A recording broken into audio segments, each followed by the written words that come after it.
행하라 그러면 살리라라는 제목으로 말씀의 은혜를 함께 나누기를 원합니다. 인생을 비관하던 사람이 있었습니다. 삶이 너무 힘들어서 죽기를 각오했죠. 그래서 자살을 결심하고 농약을 마셨습니다. 그런데 죽지 않았습니다. 왜 그랬을까요? 농약이 중국산이었습니다. 농약을 마시고 배 아파하는 이 사람을 마을 사람들이 발견하고 병원으로 긴급하게 옮겼습니다. 응급치료를 받는 중에 이 사람이 위세척도 하고 또 수액을 맞고는 그만 죽고 말았습니다. 왜 죽었을까요? 수액이 링거가 중국산이었습니다.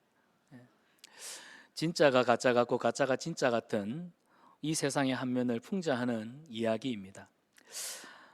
여러분, 우리 신앙생활도 이와 같지 않을까 생각합니다. 무슨 말이냐면 우리는 예수님을 닮은 제자입니다. 하지만 또 그렇지 못한 모습도 때로는 있다는 사실이죠. 미국 켄터키주의 크리스찬 교회를 담임하는 카일 아일들먼이라고 하는 목사님이 계십니다. 이 목사님이 쓴 팬인가 제자인가라는 책에 보면 이런 내용이 있습니다. 제가 한번 읽어드리겠습니다. 팬은 누군가를 열정적으로 좋아하는 사람일 뿐이다. 팬은 안전한 관람석에 앉아 응원만 할 줄 알지 경기장에서 필요한 희생과 고통은 조금도 모른다. 팬은 선수들에 관해서는 모르는 게 없고 최근 기록까지 줄줄 깨고 있지만 선수들을 개인적으로 알지 못한다. 예수님에 관해서는 모르는 게 없어도 그분을 개인적으로 알지 못한다. 이것이 팬이다. 여러분, 이 짧은 구절이지만 내용을 좀 이해하셨습니까? 저는 이거를 좀 인용해서 우리가 신앙생활을 할 때 예수님을 믿는 믿음으로 신앙생활을 하는가, 그저 교회가 좋아서 사람들이 좋아서 또 내가 교회에서 봉사하는 일이 좋아서, 그래서 어떻게 보면 경기장에서 자기가 응원하는 팬, 저는 이제 야구팀을 바꾸기로 했습니다. 저는 사직구장에서 롯데를 열심히 응원했는데 이제 창원에 왔으니까 NC를 열심히 응원하겠습니다. 여러분은 야구장에 가면 누구를 응원하시죠? NC팀을 응원합니다. 그런데 우리가 그런 팬심, 팬의 마음, 그래서 팬심이라고 하는데 그런 팬심으로 얼마든지 자기가 응원하고 싶은 사람 팀을 응원할 수 있지만 우리 신앙생활에는 팬심으로 해서는 안 된다는 겁니다. 여기서 말하는 핵심은 바로 이거예요. 예수님이 좋아서 예수님 신앙생활이 즐거워서 할 수 있지만 그러나 예수님을 얼마나 인격적으로 알고 있는가. 여러분, 우리가 신앙생활 하는데 예수님에 대한 지식적인 믿음도 많지만 물론 중요하지만 그러나 예수님을 알고 믿는 믿음, 그분을 인격적으로 경험해서 아는 것, 우리는 소위 간증이라고 하는데 이 간증의 깊이가 얼마만큼 내게 있는가, 이걸 알고 신앙생활하는 건 이미 차이가 있습니다. 또 이 책에 팬심을 가지고 신앙생활하는 사람들의 특징을 이렇게 표현하는데요. 팬은 단순한 열광을 진정한 헌신으로 착각한다. 이 구절 보세요. 단순한 열광을 진정한 헌신으로 착각한다. 예수님에 관한 지식을 깊은 친밀감으로 오해한다. 행동하지 않고 말로만 때우려 한다. 당신은 팬이 아니라고 제자라고 생각하는가? 그래도 속단하지 말고 끝까지 읽어보시기 바랍니다. 팬의 가장 흔한 증상 중에 하나는 자신이 제자라고 절대적으로 확신한다는 것입니다. 이게 이제 우리한테 따끔하게 충격을 주는 교훈과 같은 이야기입니다. 무슨 말이냐면 나 열심히 신앙생활하고 교회 봉사도 하고 주일 예배는 다른 데 가지 않고 열심히 주일 성수하는데 나 예수님의 제자지, 이 정도 믿음 생활 잘하는 거지 라고 우리는 얘기를 하는데 자칫 이것이 그냥 NC팀이 좋아서 막 열심히 응원하고 또 NC 이겨라 하고 막 그 경기가 있을 때마다 경기장 찾아가는 그 열심과 비교했을 때 다를 바 없다는 겁니다. 여기서 말하는 요지는 뭘까요? 예수님에 대해 지식적으로 아는 신앙생활은 절대로 인격적인 신앙생활을 따라갈 수가 없습니다. 하나님은 인격이십니다. 이 인격적인 경험을 통해야만 우리는 하나님이 어떠한 분이신지를 그 깊이와 넓이를 알아가게 되어 있습니다. 무슨 말이냐? 신앙생활은 머리로 하는 것이 아닙니다. 뜨거운 가슴으로 믿고 경험하는 것이 진짜 신앙생활입니다. 그래서 아무리 영적인 지식이 많다고 해도 그것은 진정한 진리가 될 수가 없습니다. 신앙생활의 본질은 시편 34편 8절에 기록하는 것처럼 너희는 여호와의 선하심을 맛보아 알지어다. 하나님의 선하심, 그분의 인격적인 부분을 우리가 맛을 보아, 여기 시편 기자가 맛을 보아, 마치 음식의 맛을 보아, 이 음식이 이런 맛을 가졌구나 알듯이, 여러분 아무리 맛있는 음식도 맛을 보지 않으면 그 음식이 어떤 특징을 가졌는지 알 수 못합니다. 여러분 음식점에 가면은 그 진열대에 이런 것들을 많이 보셨을 거예요. 냉면, 비빔밥 모형을 만들어 놨습니다. 그걸 보면은 얼마나 먹음직스럽고 또 맛있게 생겼는지 모릅니다. 그런데 맛있는지는 먹어봐야 알듯이 신앙생활도 마찬가지입니다. 예수님을 인격적으로 만나서 경험하고 그분의 말씀대로 살려고 부단히 노력하고 또 내 삶에 여러 가지 시련이 고난이 찾아왔을 때 눈물을 흘리면서 이 문제 좀 하나님 어떻게 해달라고 하나님 앞에 간절히 매달려 본 자가 그 하나님의 선하심을, 그 하나님의 인자하심을, 그 하나님의 은혜의 풍성하신 분이심을 맛보아 알 수 있다는 사실입니다. 그래서 여러분 하나님을 인격적으로 아는 것, 이것이 우리가 하나님 앞에 헌신하고 충성하고 모든 일에 억지로가 아니라 자발적으로 순종하게 되는 영적인 자원이 되는 겁니다. 이게 제자와 팬을 구분하는 기준점이라 할 수 있습니다. 오늘 성경을 보십시오. 율법에 대해서는 누구보다도 정통한 대제사장, 서기관, 또 율법학자가 지나갑니다. 그들은 율법을 잘 알고 있었습니다. 어려서부터 율법을 달달달달 외웠고 율법대로 생활했기 때문에 율법에는 박사와 같은 사람들입니다. 율법에 대해서는 둘이 가라면 둘째 가라면 서러워할 사람들입니다. 그런데 여러분 잘 알잖아요. 율법에 대해서는 누구보다도 잘 알지만 이들은 하나님을 껍데기로만 아는, 형식으로만 아는, 피상적으로만 아는 사람들이었습니다. 율법을 하나님이 왜 주셨는가? 율법의 근본 정신, 의도마저도 간파하지 못한 사람들 아닙니까? 그래서 예수님이 유대인들에게 하나님이 왜 율법을 주셨느냐? 너희가 하나님을 사랑한다 하니까 하나님을 사랑하는 자로서 지켜야 될 거룩한 의무가 여기 있고, 하나님을 사랑하는 자는 마땅히 이웃을 사랑해야 하기 때문에 이웃을 사랑함으로 이와 같은 강령들을 지켜라. 그래서 하나님 사랑, 이웃 사랑이 10계명에 흐르는 정신 아닙니까? 그런데 그들은 이 기본적인 정신마저도 놓쳐버렸다는 겁니다. 무슨 말이냐? 지키느냐 마느냐, 행하느냐 마느냐, 오직 그 율법 규율대로, 법조항을 지키는 대로 목숨을 걸었던, 그러니까 하나님이 율법을 주신 그 근본 정신, 그 은혜는 온전히 알지 못하는 사람들이었습니다. 그러니까 영생을 소유하는 지식에 대해서는 누구보다도 박시겠지만 그 영생을 소유한 자의 기쁨을 누리지 못했던 사람들이 오늘 성경에 등장하는 사람들입니다. 이런 사람들이 팬이라는 겁니다. 이런 사람들이 자칫 나는 예수님의 제자다라고 착각할 수 있지만 그들의 마음속에는, 그들의 심령에는 예수님을 인격적으로 아는 지식이 아무것도 없다는 사실입니다. 여러분, 우리가 만약 팬이 아닌 예수님의 제자라고 한다면 성경을 아는 것에 그쳐서는 안 됩니다. 믿고 순종할 때, 믿고 순종해야만 우리는 예수님의 제자가 될 수 있습니다. 그리스도인은 말보다 행동이 앞서는 자들입니다. 그래서 요한복음 13장 35절에 너희가 서로 사랑하면 이로써 모든 사람이 너희가 내 제자인 줄 알리라. 여기 보세요. 예수님이 너희가 서로 사랑해라, 너희가 서로 사랑하면 그럴 때 너희가 내 제자인 것을 많은 사람들에게 드러낼 것이다 라고 이야기를 하고 계시죠. 여러분 예수님의 제자이십니까? 대답이 없으세요. 여러분 예수님의 제자이지요? 예수님을 닮고 싶어하는 제자들이시지요? 그러면 제자는 이 요한복음 13장 35절 말씀에 입각하여 사랑해야 합니다. 누구를?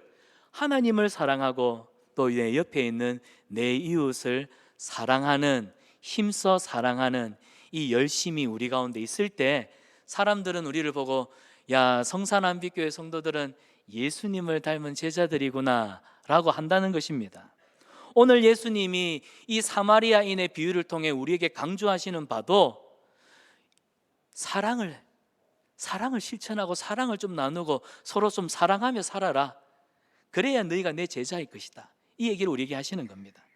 오늘 예수님이 두 번에 걸쳐서 강조하시지요. 예수님을 찾아온 율법학자에게 이 사마리아인의 비유를 설명하시면서 27절에 너도 이와 같이 해라, 28절에 이를 행하라, 그리하면 네가 살 것이다. 오늘 우리에게 말씀하고 계십니다. 사랑하는 여러분, 우리가 교회에 와서 하나님 사랑에 대한 이야기를 많이 듣습니다.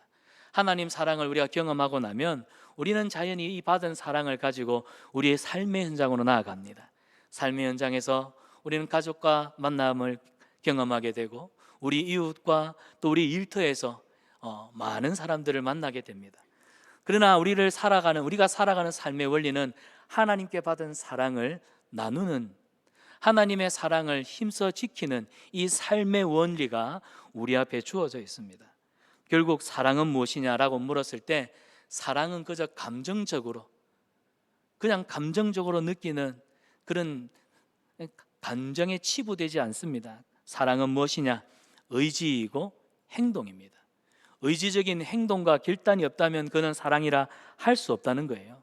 그래서 성숙하고 책임 있는 사랑은 여러분 의지적으로 결단하고 그리고 행동이 따라간다는 사실입니다. 행동하지 않는 사랑은 의미가 없습니다. 자, 오늘 예수님은 제자인 우리에게, 오늘 율법학자에게 이 사마리아인의 비유를 통해서 진짜 예수님의 제자라고 한다면 우리의 삶의 현장에서 우리는 어떤 삶을 살아야 하는가, 오늘 이 이야기를 우리에게 말씀하시는데 예수님의 제자인 우리는 어떤 모습으로 살아야 할지 네 가지로 한번 살펴보고자 합니다. 첫 번째는 다른 사람의 필요를 볼 수 있는 눈을 가지십시오. 다른 사람의 필요를 볼 수 있는 눈. 여러분, 사랑이 시작되는 곳은 사실 우리 눈입니다. 우리 신체 기관으로 따지면 우리 눈에서부터 사랑이 시작이 됩니다. 자, 오늘 본문 33절인데요 우리 다 함께 본문 33절을 읽어보겠습니다. 시작.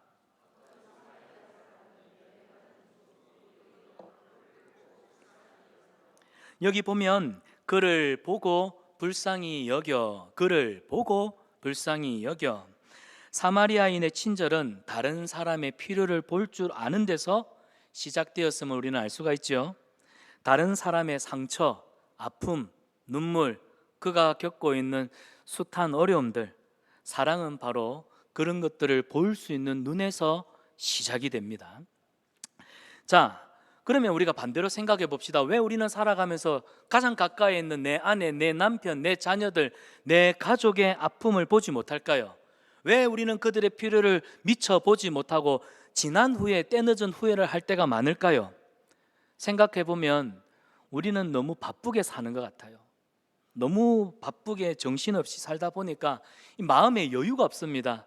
다른 사람의 필요를 보는 눈이 이 분주한 마음 때문에 이게 없어져 버리는 것 같아요. 무슨 말이냐? 내 살기도 바쁘다 보니까, 내 사는 게 너무 힘들다 보니까 내 삶에 쫓겨서 다른 사람이 눈에 보이지도 않습니다. 여러분, 급한 일로 쫓기면 누군가를 집중할 이 시간들을, 여유를 잃어버리게 됩니다. 그래서 우리가 하나님의 사랑으로 누군가를 사랑하고자 마음에 결심을 했다면 속도를 조금 늦추는 법을 배우십시오. 속도를 늦춰야 돼요. 여러분, 빠르게 지나가는 기차, 빠르게 지나가는 차 안에서 밖에 풍경을 보노라면 빨리 자세하게 볼 수가 없습니다. 그죠? 창가로 막 푹 지나가 버리니까 자세하게 나무가 몇 그루인지 어떤 사람들이 지나가는지 제대로 보지 못합니다. 그런데 차를 세워두고 쳐다보면 어떤 사람이 어떤 풍경이 펼쳐져 있는지를 우리는 자세하게 볼 수 있습니다. 마찬가지예요. 속도를 좀 늦추세요. 여유를 가지세요. 그리고 여러분의 눈으로 도움을 필요로 하는 사람이 누가 있는지, 내 주변에 힘들어하는 사람은 어떤 사람들이 있는지 좀 보실 수 있기를 바랍니다. 자, 우리 주변을 한번 봅시다. 특별히 우리 주변에 복음을 필요로 하는 사람들이 참 많습니다. 그들의 영혼의 부르짖음을 우리는 들을 수 있어야겠어요. 주님을 필요로 하는 죄인들이 참 많습니다. 우리는 복음으로 예수님을 믿고 구원받은 성도입니다. 세상 사람들의 그 심령에는 예수님을 필요로 합니다. 제가 어릴 때 저희 삼촌이 그런 노래를 듣는 걸 들어 기억이 납니다. 그 가사가 생각이 나는데, 내 젊음의 빈노트에 무엇을 채워야 하나, 내 젊음의 빈노트에 무엇을 채워야 하나, 아름답고 아름답고 희망적인 우리의 이야기를 채워야, 그런 노래를 삼촌이 늘 부르던 걸 제가 초등학교 때 기억이 나는데, 여러분, 우리의 영혼의 그 빈노트, 사람은요 하나님이 아니고서는 채울 수 없는 이 텅 빈 가슴을 가지고 있습니다. 이 히브리인들은 사람의 마음을 뭐라고 정의하냐면 하나님이 임재해 계시는 영적인 공간이라고 말합니다. 우리는 예수님을 믿기 때문에 우리의 심령, 우리의 마음에는 하나님이 임재해 계십니다. 하지만 불신자들의 그 심령에는, 그들의 마음에는 텅텅 비어 있습니다. 텅텅 비어 있기 때문에 그 공허함을 무엇으로 채우려 하겠습니까? 아까 그 젊음의 빈노트에 사랑으로 채우고 우리의 인생의 아름다운 이야기로 채운다는데, 결국 세상 사람들은 이 텅 빈 가슴을 채우기 위해서 돈에, 일에, 세상의 쾌락에 빠져서 그렇게 살아갑니다. 인생을 허비하죠. 여러분, 우리 성도들은 그런 영적인 필요를, 예수님을 목말라 하는, 복음에 갈증하는 그런 불신자들의 내면의 외침을 볼 수 있어야 됩니다. 그들의 필요를 볼 줄 알아야 그들에게 관심을 가지고 접근해서 우리가 경험하는, 우리가 아는 예수님의 이 은혜, 예수님을 믿어야만 누릴 수 있는 참된 만족, 이 평안한, 이 안식, 이 넘치는 위로 나눌 수 있습니다. 사랑하는 여러분, 이 영적인 안목을 가질 수 있기를 축복합니다. 우리는 이번에 5월이 시작되면서 사랑방을 새롭게 개편하여 모임을 가집니다. 이 사랑방이 시작이 되면 우리 사랑방 교우들 믿음의 교제를 나누시겠죠. 할 수만 있다면 이 사랑방 안에서 여러분 정말 풍성한 성도의 교제를 나누시기를 바랍니다. 우리 공동체가 함께 모여 이렇게 예배드리는 예배도 너무 중요하고, 그리고 소그룹으로 모여서 교제를 나누는 것은 우리가 믿음 안에서 하나됨을 힘써 지켜가는 하나님이 우리에게 주신 영적인 원리고 진리입니다. 내가 주일날 교회 와서 예배 드렸으니까 내 의무 다 했다가 아니라, 여러분 사랑방 모임을 통하여서 여러분이 사랑한다는 건, 교회를 사랑한다는 건 그거예요. 피곤할 수 있습니다. 바쁠 수 있습니다. 다른 일이 겹쳐서 사랑방에 못 나갈 수 있습니다. 그러나 사랑방 모임이 있을 때 여러분이 그 시간을 지켜서 그 자리에 나가서 내가 아무것도 안 해도 돼요. 내 자리만 지켜도 사랑방을 이끄는 섬김이들한테 얼마나 위로가 되는지를 아십니까? 여러분이 그 자리를 지켜줄 때 함께한 순원들이 힘을 얻습니다. 그래서 성령 안에서 이 말세의 때, 이 마지막의 때 힘써 모이기를 힘써라 하신 그 주님의 뜻에 순종하며 우리 공동체는 더 은혜롭고 더 인격적으로 하나님을 알아가는 기쁨이 있고, 삶을 통해서 받은 은혜들을 나눔을 통해서 우리에게 은혜의 풍성함을 누리는 것이 바로 사랑방입니다. 이런 사랑방을 통해서 여러분들이 받은 사랑을 작게나마 실천할 수 있기를 축복합니다. 그리고 할 수만 있다면 우리 예수님을 믿는 사람들끼리만 모이는 사랑방이 아니라 그 사랑방 안에 여러분 믿지 않는 친구들도 자연스럽게 식사 모임을 통해 또 취미 활동을 통해서 초청을 하십시오. 그러는 중에 이야기하다가 마음이 열리면 그 사람들이 관계를 통해서도 예수님을 경험하게 될 것입니다. 우리 사랑방 모임은 세상 모임하고는 다릅니다.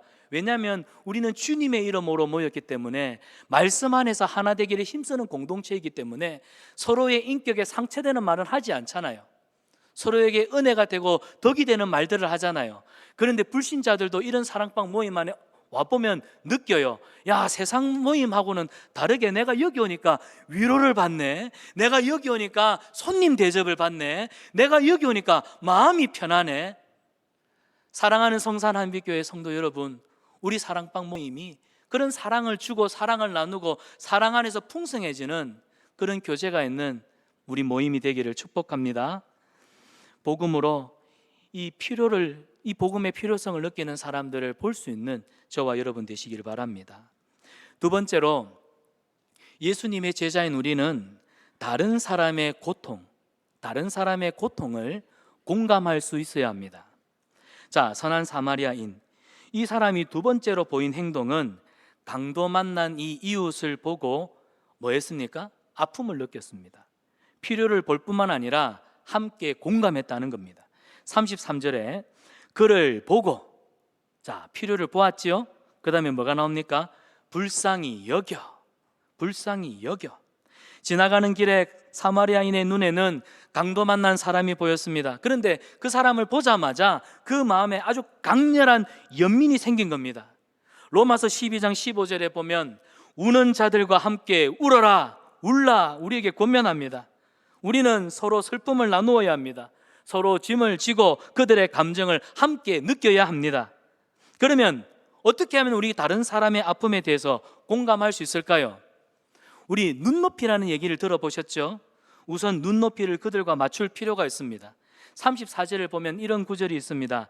가까이 다가가서, 가까이 가서, 자, 그를 보고 그를 불쌍히 여기는 마음에, 그 다음 행동은 뭐냐면 이 사마리아 사람은 그 사람한테 가까이 다가갔습니다. 가까이 다가가기 위해서는 분명 무릎을 굽히지 않았을까요?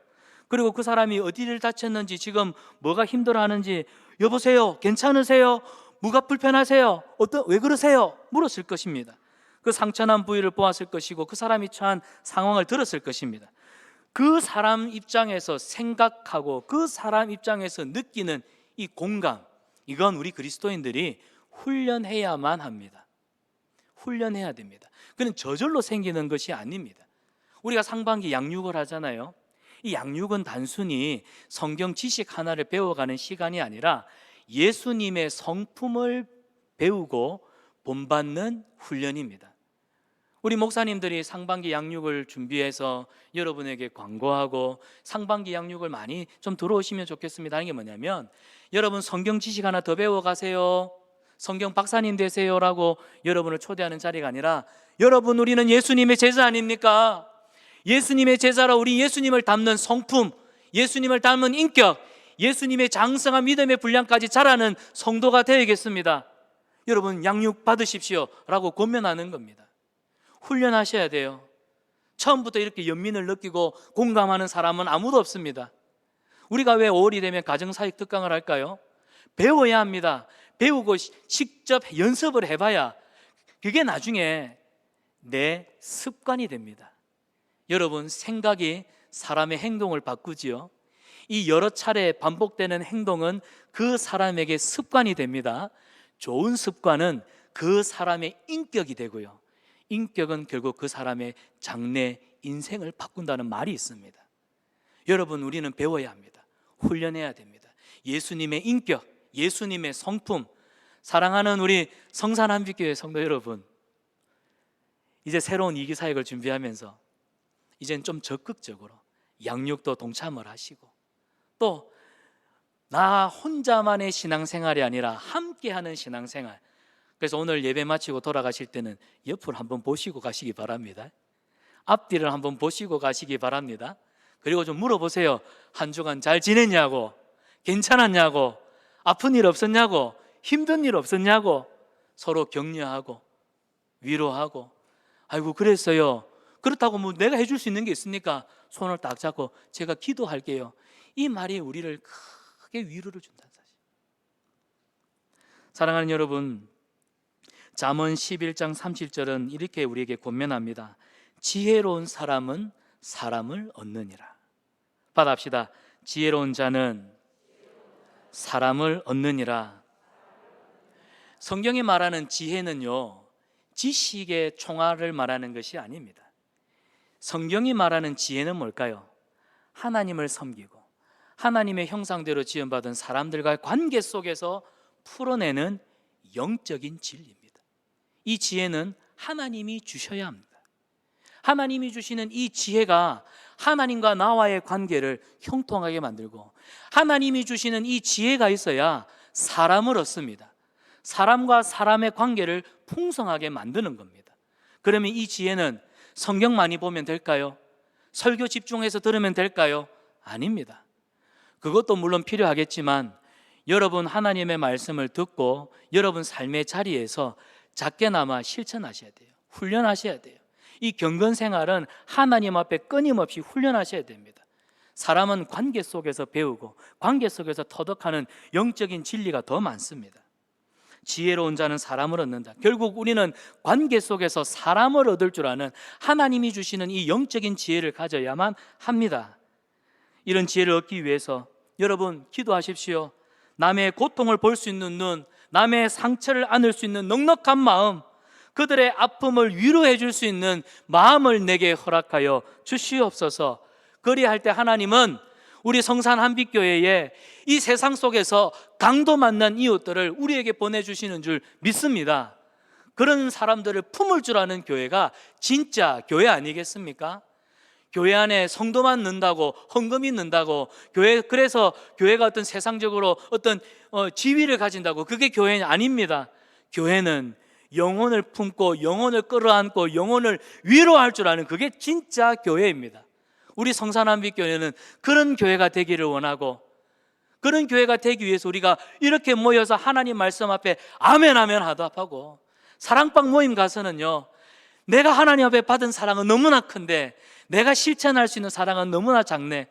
순장님, 나는 막 부족하지만 내 자리만큼은 내가 끝까지 지키고 채우겠습니다. 순장님, 팀장님 힘내세요. 우리 그런 공동체 되기를 축복합니다. 제 말은 사랑방 열심히 가란 말입니다. 세 번째로, 예수님의 제자에게 필요한 것은 그 순간에 필요한 도움을 주라는 겁니다. 그 순간에 필요한 도움을 주라. 이게 무슨 말이냐면, 지금은 내가 바빠서, 지금은 내가 뭔가 없어서, 부족해서, 돈이 없어서, 시간이 없어서 내가 다음에 할게. 사랑은 절대로 미루는 거 아닙니다. 지금 즉시, 지금 바로 하십시오. 이 사마리아인을 보십시오. 평소에 자신이 지니고 가지고 다니던 것으로 이 위급 상황을 아주 지혜 있게 대처합니다. 성경을 보니까 가까이 가서 보고, 그 다음에 기름과 포도주를 그 상처에 붓고 싸매어 주었더라. 성경은 기록하고 있습니다. 여러분, 포도주는 물론 그 알코올, 술이니까 소독과 마취 효과가 아마 있었을 겁니다. 그래서 아마 상처에 부었을 겁니다. 그리고 기름, 올리브유 같은 것들이겠죠. 상처를 치료하는 데 도움이 됐을 겁니다. 이건 뭐냐면 사마리아인이 늘 여행을 다니면서 늘 소지하고 다니던 소지품이었습니다. 그러니까 이 필요를 느끼니까 자기가 가지고 있는 것을 그냥 아끼지 않고 꺼내서 쏟아 붓습니다. 그뿐입니까? 상처를 싸매어 무엇으로 싸매었을까요? 의사니까 막 붕대가 있어서, 반창고가 있어서 그걸로 싸매었을까요? 아닙니다, 아닙니다. 반창고도 없고 뭐 상비약도 제대로 갖추지 않았으니까 무엇으로 싸매어 주었을까요? 뭐 강도 만난 사람은 옷이 다 찢겨지고 뭐 빼앗긴 상태니까 방법은 하나밖에 없죠. 자기가 입고 있는 옷을 벗어서 그걸 찢어서 그 상처를 싸매어 주었다는 겁니다. 여러분, 문제를 보는 순간 그 즉시 내가 가지고 있는 것으로 그 사람에게 나눠줍니다. 핵심은 바로 이겁니다. 지금 내가 가지고 있는 게 뭐냐?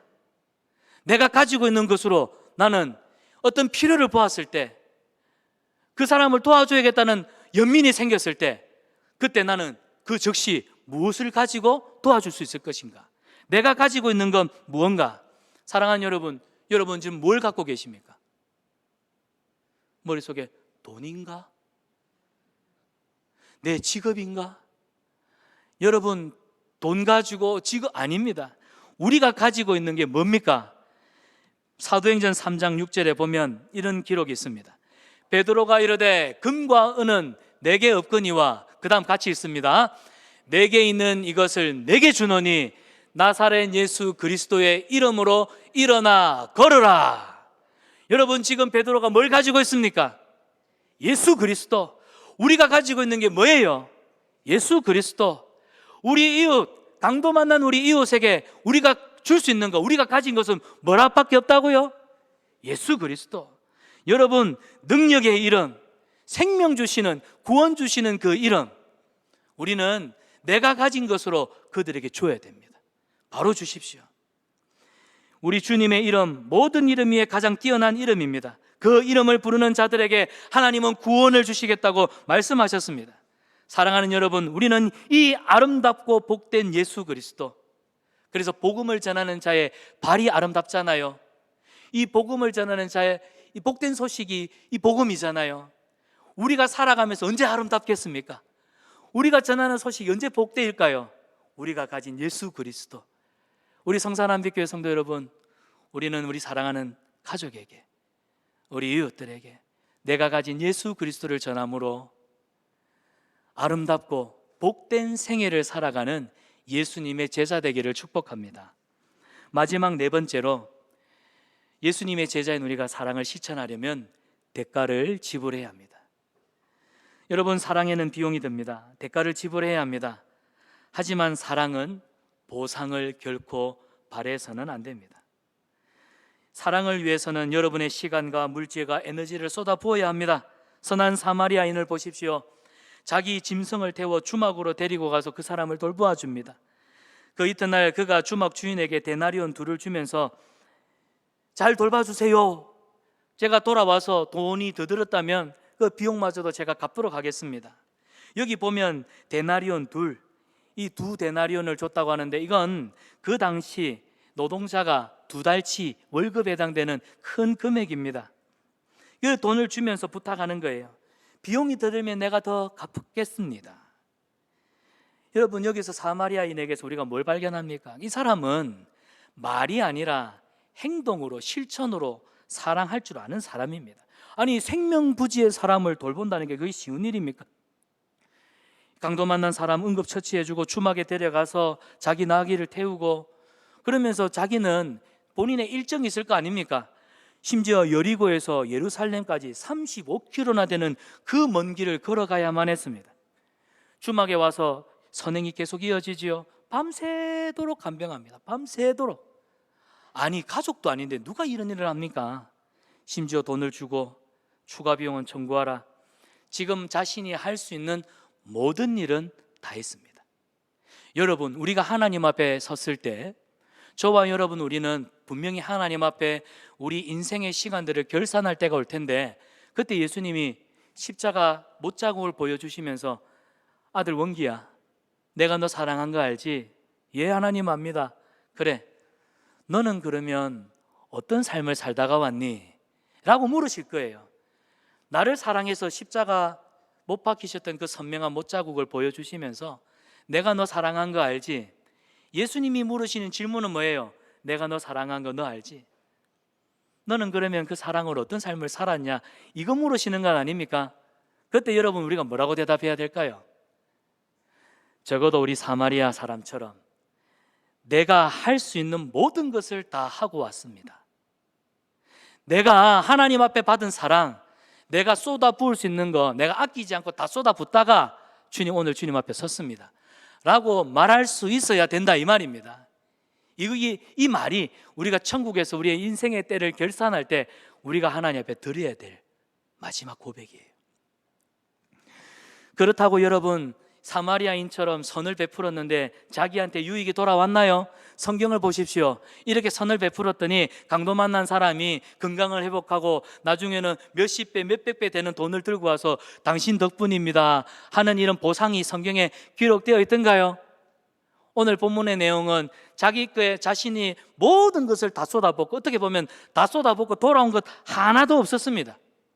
세상 사람들이 볼 때 아이고, 이런 바보 같은 짓이 어디 있노? 이런 미련한 일이 어디 있니? 적어도 우리는 자본주의 논리를 가지고 내가 투자를 했으면 그 다음 뭐가 있어야 돼요? 투자한 결과는 좀 적어도 수익이 좀 있어야 되잖아요. 이거는 진짜 밑빠진 독에 물 붓는, 이는 말도 안 되는 장사 아닙니까? 그런데 전도서 11장 1절을 보면 우리가 남에게 선을 베풀 때 이렇게 하라고 말해요. 같이 읽습니다. 너는 내 떡을 물 위에 던져라. 여러 날 후에 도로 찾으리라. 여러분, 먹을 떡을 물 위에 던지는 바보가 어디 있습니까? 먹는 건 중요한 일입니다. 이 가치 있는 일을 물 위에 던진다는 건 의미 없는 일입니다. 이 사마리아 사람이 생면부지에 이 강도 만난 이웃한테 자신의 모든 것을 쏟아붓는 그 비유와 여기의 내용과 같다는 겁니다. 오늘 우리가 예수님을 믿는 믿음 때문에 불신자들에게 예수님을 믿으세요. 제가 우리 성산한빛교회에 와서 지난 금요일과 지난 토요일 우리 새소식반 장류와 우리 여기 또 프리빌리지 2차에서 전도하는 우리 선생님들을 이렇게 보았습니다. 가니까 경비원이 와서 막 쫓아내고요. 경찰이 출동해가지고 어디서 왔냐고 막 조사를 하고요. 또 공원에 가니까 학부모들이 이상한 눈치로 막 불편해하는 그 시선들, 그 따가운 시선들. 목사인 저도 그날 참관하러 간 자리였지만 몹시 불편하고 몹시 힘들었는데, 여러분 보세요. 세상 사람들은 돈이 나옵니까? 밥이 나옵니까? 누가 그러대요. 목사님들은 사역을 하니까 그래도 사례가 나오지만 우리 성도님들은 주의 일하는데 누가 돈을 줍니까? 돈 받고 하는 일도 아닌데 왜 이 일을 합니까? 물 위에 떡을 던지는 이 부질없는 행동처럼 보이지만 하나님께서는 성도의 이 선한 일을 지켜보고 계시기 때문에 그래요. 수일이 되면 머지않아 하나님이 되갚아 주시는 은혜가 반드시 있기 때문에 하나님이 우리에게 영원한 날을 두고 칭찬해 주실 것을, 그 상급을 바라보기 때문에, 사랑하는 여러분, 갈라디아서 6장 9절 말씀처럼 우리가 선을 행하되 낙심하지 말아야 하는 이유가 바로 여기 있는 겁니다. 우리가 주님의 나라를 위해서 복음 전하는 일, 선을 행하되 낙심하지 말아야 할 이유는 뭐냐? 포기하지 않고 끝까지 이 일을 감당하면 때가 되면 하나님 나라의 풍성한 열매로 우리는 거둘 것을 믿기 때문에, 알기 때문에, 믿음의 눈으로 이미 보았기 때문인 줄 믿습니다. 그래서 사랑은요, 아무런 대가를 바라지 않고 베푸는 것입니다. 십자가에 못 박혀 돌아가시는 예수님 눈앞에는 그저 침 뱉고 옷을 찢고 나누며 조롱하는 사람들밖에 보이지 않았습니다. 그러나 예수님의 눈에는, 그 육신의 눈에는 자신 앞에 침 뱉고 조롱하고 예수님을 비아냥거리는 사람들만 보였을까요? 예수님은 그 너머에, 오늘 이 땅에 수천 년의 역사 속에 주님의 몸된 교회가 세워지고 복음을 위해서 땅끝까지 전진해 나가는 그 성도들의 눈물, 그 헌신, 예수님은 미리 보셨습니다. 그래서 윤동주 시인이 쓴 십자가라고 하는 시에 보면 이런 구절이 있어요. 십자가에서 가장 행복했던 사나이, 십자가에서 가장 행복했던 사나이, 그분이 누구입니까? 예수님입니다. 예수님입니다. 사랑하는 여러분, 우리는 하나님께로부터 말로 다 감당할 수, 갚을 수 없는 은혜와 사랑에 빚진 자들입니다. 이 사랑의 빚을 우리는 어떻게 갚아야 할까요? 주님은 우리에게 거창한 것을 요구하지 않습니다. 5월에 시작되는 사랑방 모임, 여러분 힘을 다해서 사랑방 모임 여러분의 자리를 지키십시오. 우리 성도가, 우리 성산한빛교회 공동체가 함께 모여 예배하는 이 예배의 자리, 하나님이 우리 공동체를 부르십니다. 공동체가 함께 나와 우리를 부르신 그 부르심에 응답하는 자리입니다. 빠지지 마시고 이 예배의 부르심 앞에 아멘, 할렐루야, 감사와 찬양으로 예배의 자리에 주님 앞에 화답하십시오. 그리고 우리가 받은 은혜와 사랑, 여러분 예수님의 인격을 담는 이 일에 훈련에 좀 힘쓰시기를 바랍니다. 그래서 양육도 오늘 나가실 때는 좀 생각을 좀 내가 다르게 해야겠네. 예. 양육에 좀 이런 빡 쓰고, 원래 일은 저질러 놓고 하는 겁니다. 생각을 많이 하면 피곤합니다. 때로는 단순하게 사는 것이 내게 은혜입니다. 단순하게 사는 게 경건의 능력입니다. 나가실 때도 쓰고 주님 감당해 주실 줄 믿습니다. 여러분 이래 훈련하십시오. 그리할 때 하나님께서 저와 여러분을 통하여서 놀라운 일을 행하실 줄 믿습니다. 말씀을 맺습니다. 인생은 사랑을 배우는 학교라는 이야기가 있습니다. 인생은 사랑을 배우는 학교다. 사랑만큼 중요한 가치는 없죠. 예수님의 제자인 우리는 예수님이 우리에게 몸소 보여줬던 그 사랑, 우리도 관계 속에서 이 사랑을 실천하는 이 일에 사마리아 사람처럼 몸으로 실제적으로 실천하는 일에 예수님을 닮는 제자가 되어야겠습니다. 사도 요한이 요한일서 3장 18절에 우리에게 이렇게 권면합니다. 자녀들아, 우리가 말과 혀로만 사랑하지 말고 행함과 진실함으로 하자. 행함으로 하십시오. 진실함으로 하는 우리 성도님들 되시기를 축복합니다. 이제 코로나로 인해서 장기간 결석했던 우리 지체들의 빈자리가 너무나 많이 보입니다. 목사님, 이제 담임 목사님 새로 왔으니까 저도 열심히 부지런히 신방하겠습니다. 하지만 여러분들도 보이지 않는 전도회 회원들이 있고 사랑방 식구들이 있다면 좀 전화도 하고 같이 식사도 하시고 챙겨 보십시오. 연로하신 분들, 믿음이 연약한 지체들, 삶의 문제로 힘들어하는 우리 이웃들은 없는지 좀 구체적으로 오늘 사마리아 사람처럼 필요를 보고 필요를 느끼고 공감하여 여러분이 가진 것으로 나누는, 사랑을 실천하는 진짜 예수님의 제자가 되는 우리 성산한빛교회 믿음의 성도님들 되시기를 주님의 이름으로 축원합니다. 우리 시간 말씀 생각하면서 함께 기도합시다.